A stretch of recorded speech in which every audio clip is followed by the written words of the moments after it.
This is James in the Band of Fire, Chapter 20, The Search Begins. James woke with a start, with Michael calling his name. James, it is time to get up. We will be late for breakfast again. James jumped from his bed and dressed quickly, and then ran from the tent, with Michael racing toward breakfast. All sleep had left him, and for the moment, even the happenings of the night had been forgotten. As they entered the great hall and heard Master McAdams addressing those already eating, he again remembered the new book resting in his backpack, a book nobody even knew he had, except for his mother and Master McAdams. As he began to think, he stopped in the doorway of the great hall, and his mind filled with pictures. He stood on the edge of the hill, looking down at a small village, surrounded by a rock wall that was partially broken down to the west. He was looking for her now that John had recommended her to him. She was young, but a very powerful Titan, and could use his Orientopathy skills. What was this Order of the Kraken? He had never been trained by the Band of Fire, as he was raised on the reservation, and the government had not allowed him to leave it because his father was a troublemaker, and they were concerned he would be too. Now that he was of legal age, however, they were unable to prevent him from going anywhere. But his skills to navigate the wilderness from the age of 8 years old made it possible for him to go anywhere, and they would not be able to stop him, even if they wanted to. He closed his eyes and began to listen for voices. Yes, she was in the third house to the right. There were guards. No, just one guard in the house with her. He was a large, broad-shouldered, 6-foot 8-inch man that carried a 4-foot walking stick with a switchblade that comes out of the handle side. A removable handle that contained a complete Swiss Army style pocket knife and an M15 rifle in the remaining stick. That may not be the best house to enter first. Although they cannot sense my presence now, since I am blocking them, the best choice would be to walk into camp, then allow them to sense my presence. Maybe then they would come to me and provide me the opportunity for introduction. Hopefully John has warned them I am coming. He reached into his pocket and removed a small note written in a small folded piece of paper. Dear Zoram, your skills in Orientopathy are unparalleled in this world. I have watched you guide us into forbidden jungles, climb volcanoes, and even maneuver through great seas. I have seen you walk directly into the camps of others without even being seen. I have watched you provide food to those with you from the packs and stores of your enemies, and I have been amazed at your ability to enter even the most dangerous of locations and not be seen until you stand before the face of the very individuals you are seeking. Orientopathy is a special skill, but your ability to block yourself from the view and sensing of others is unprecedented. I have never seen another Titan with this skill. Therefore, it is imperative that I invite you into a special order, a group that would greatly benefit from your skills and abilities, led by a concordant with steadily growing skills, Camilla Proserpina.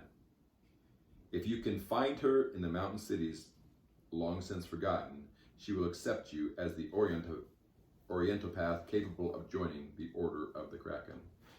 I commend you to her presence. Your friend, John Valley.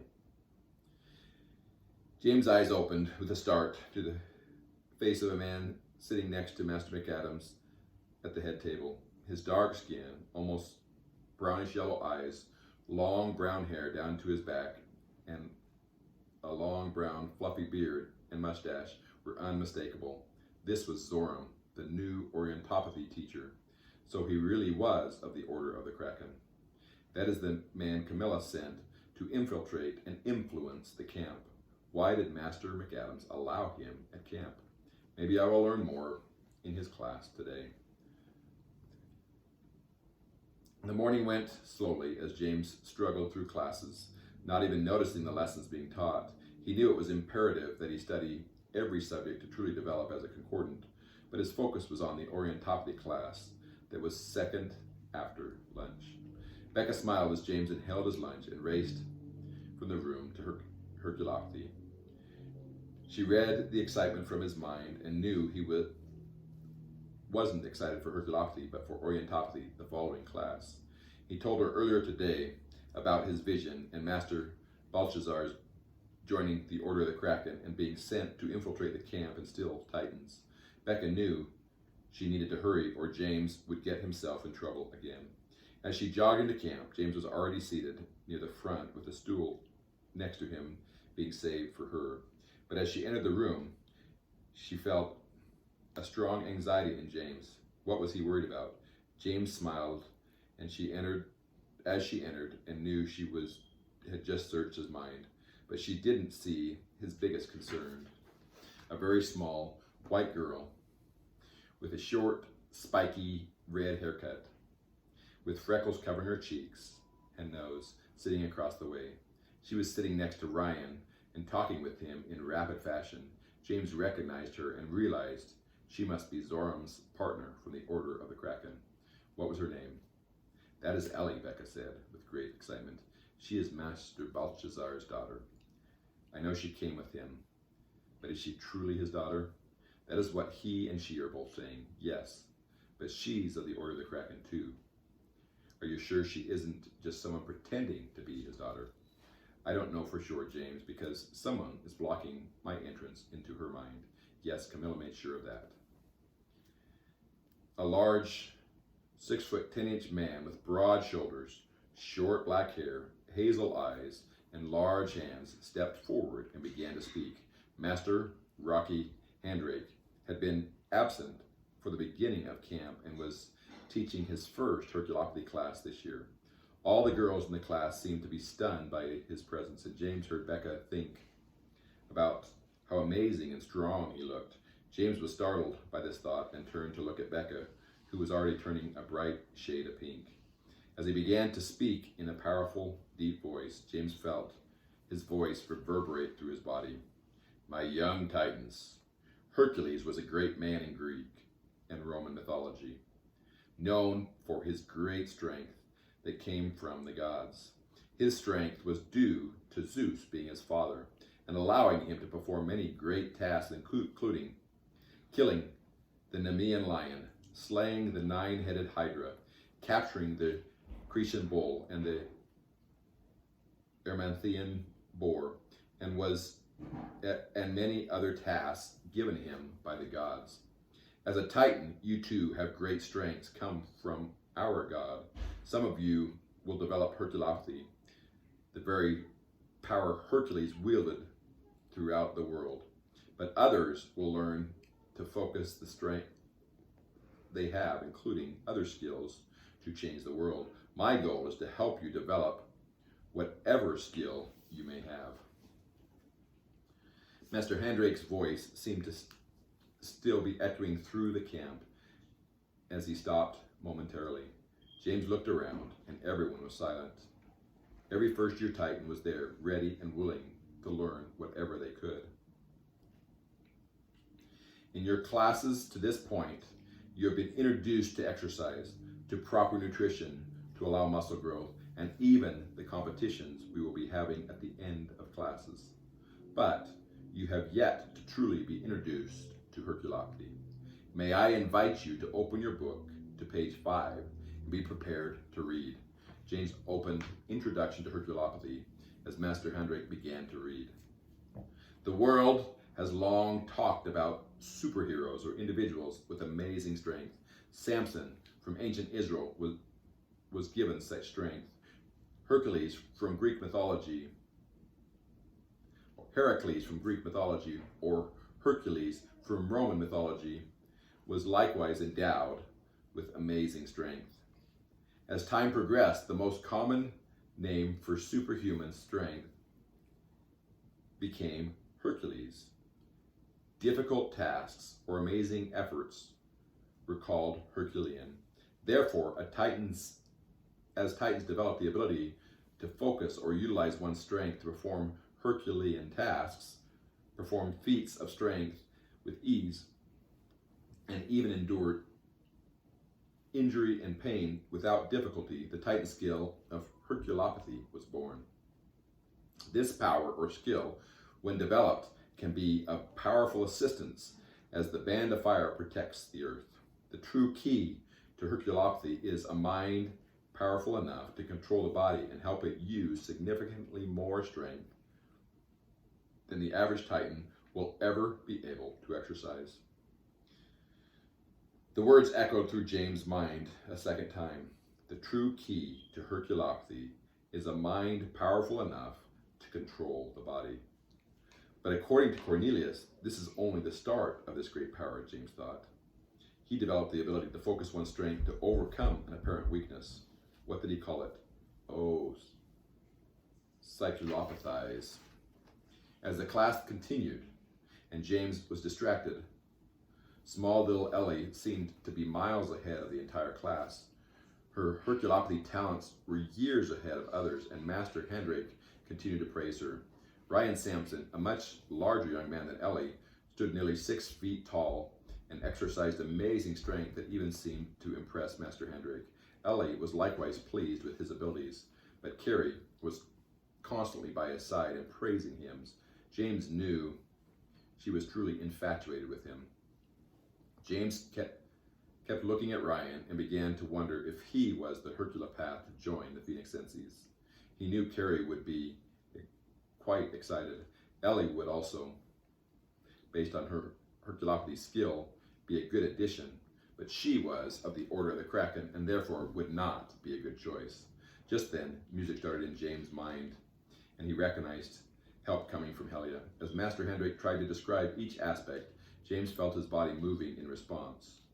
And for the first time, James recognized a power he didn't know he had. James felt his heart beating with great power. And each beat sent a wave of energy from the top of his head to the tips of his toes, from his shoulders to muscles in his chest, from the spinal column to the tips of his fingers.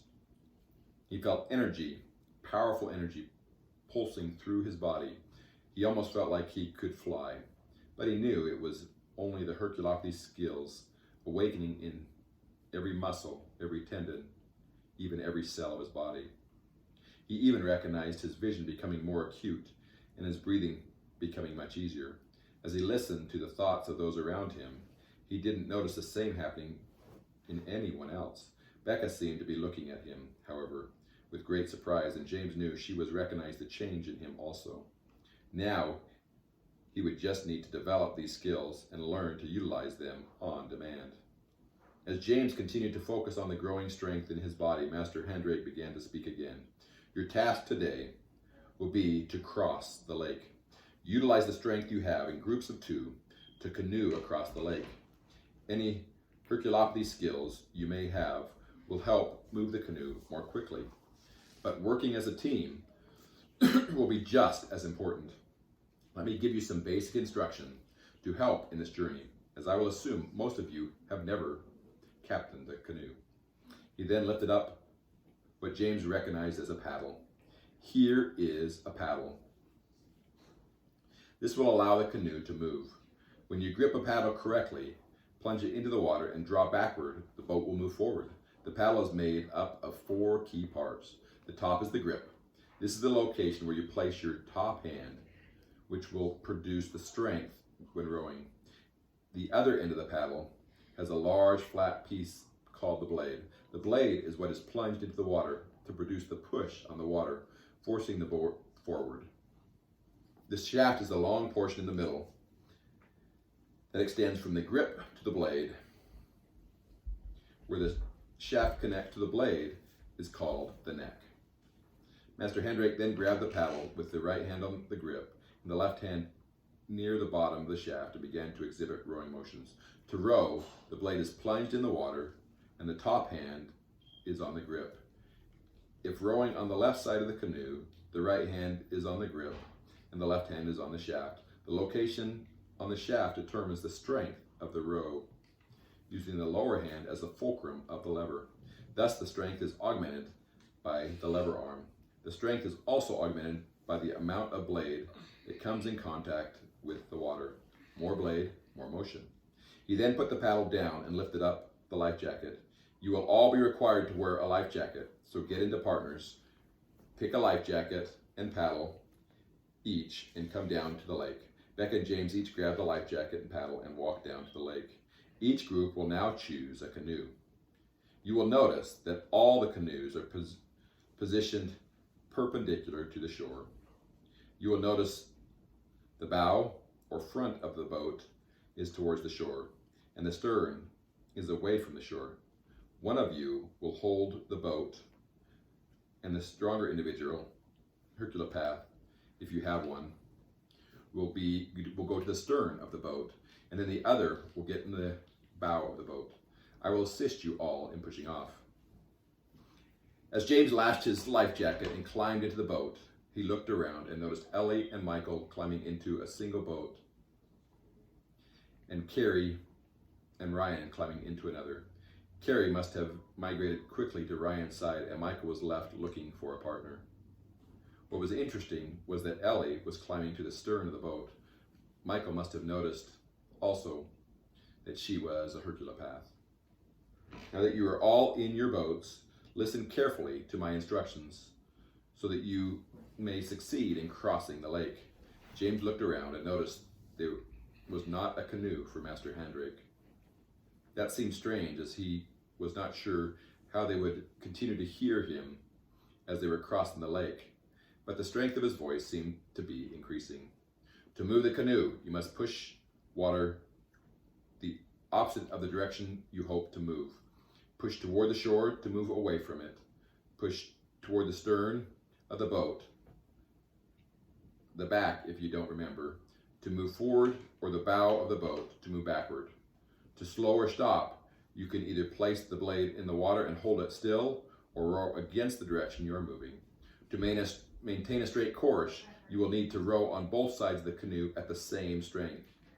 Or when the stronger individual is at the stern, you may need to switch sides to maintain rectus motion.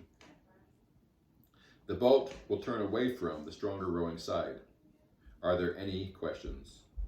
With no questions, Master Hendrik quickly moved down the shore and pushed each boat into the lake. James began to row hard on the left side of the boat, away from the shore, and the boat spun in the water to the left. Becca looked back and just smiled. So you have found your strength. Now, how am I supposed to row with you? She said in a rapid, high-pitched voice. You stay on the right side, and I will do all the adjustments here at the stern of the boat. I will row on whatever side is necessary. They began to row quickly and leave most of the class behind as they were trying to learn to move the canoe and turn the canoe. But Carrie's laughter could be heard from their right as she sat at the bow of the boat, just holding on, and Ryan rowed quickly from side to side. The speed of their motion was impressive.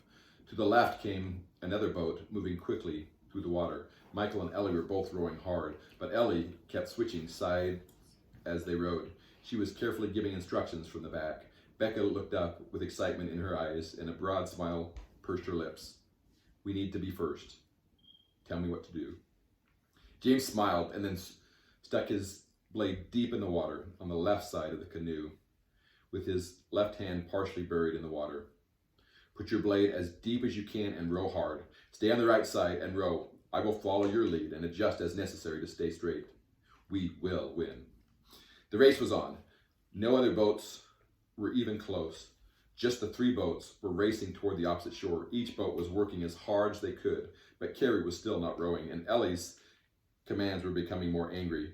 As she became more commanding, the excitement left Michael's face, and he just continued to work hard without the joy that was on his face earlier. Ryan rowed hard, and drops of sweat began to fall from his forehead. James, however, felt increased strength with each row. His body seemed to be thriving on the push. As he worked harder, he gained more and more strength. James quickly realized that Becca could not keep up, although she continued to row hard and was starting to sweat and breathe hard, so he switched sides of the canoe with each row. The speed of all three boats continued to increase. They continued to hear commands from Master Hendrik coming from behind them, but the voice seemed to be moving closer and closer. As James started to pull ahead due to the speed of each row increasing, Master Hendrik came swimming to the side of the boat and was cheering them on. Becca and James, you are doing great. You might even be able to beat me to the other shore, he said with a smile, and then he sped past them, swimming with ease towards the other shore. Becca just looked back with a smile, and they kept rowing. But no matter how hard they rowed, Master Handrake was increasing the distance between him and them. Just then, Michael and Ellie came rowing past with great speed. Ellie was now quiet, and Michael was giving the directions. Ellie was burying her paddle in the water. With each row, the boat was jumping forward. She was working so hard, however, that she was unable to speak. Carrie and Ryan were still back about 2 boat lengths, but were keeping close. James watched Ellie push their boat into the lead and began to hear familiar voices in his head. James had a smile when Becca's pitch and speed was even noticeable when she spoke telepathically. Watch her carefully, James. Follow her technique exactly, and we can push ahead again. James looked again at how deep Ellie was burying the paddle, and he began to do the same. As he pushed, he felt every ounce of his body tighten. Muscles he didn't even know existed seemed to ripple with each stroke. He knelt in the bottom of the canoe to allow more force and began to flex his legs, back, shoulders, and arms with each motion. Slowly, they started to catch Michael and Ellie's boat. Just then, Becca looked to her right as Carrie's laughter had stopped. She was rowing with all her heart, and Ryan was likewise burying his paddle in the lake and catching the other boats. At that, Becca likewise began to row harder. The boats were all 3 even and only about 100 yards from the shore. Master Handrake was on the shore cheering them on, and he was somehow completely dry. Row, row, row, you can all do it. Just then, music came into James' mind, and words from Master Handrake's instructions came back to his mind. Utilize the strengths you have in groups of 2 to canoe across the lake. Any Herculopathy skills you may have will help move the canoe more quickly, but working as a team will be just as important. Working as a team, James thought, and Becca heard him. She quickly looked back. Becca, move your paddle to the other side to use your arm that is not tired. You will then call out each stroke. You can use telepathy if that is easier. As we row together, the motion will be even quicker. Becca quickly switched to the left side of the boat, and the command row began to echo in James' mind. With each command, they inched ahead, and water sprayed up around them. First 1 stroke, then 2 strokes, and then half a canoe length lead. By the time they hit the shore at full speed and stopped with two-thirds of the boat on dry ground, they were a whole canoe length ahead of Michael and Ellie, and a little more ahead of Ryan and Carrie. Master Handrake was jumping up and down and cheering. I knew you would do it. Teamwork always wins. Becca crawled from the boat and collapsed exhausted. James just felt invigorated, and his whole body was tight with excitement. He had never felt like this before, and Master Handrake could tell that something had happened. So, my young James, you have found your Herculopathy. Only Concordance have it present as yours did. I have only taught 1 other student that this happens to. She is actually your sister. Your dad would truly be proud. Well done, James, a voice said from his left. I have wanted to meet you since I came to camp. James looked down to his left to see a very small white girl with short, spiky red haircut, with freckles covering her cheeks and nose smiling up at him.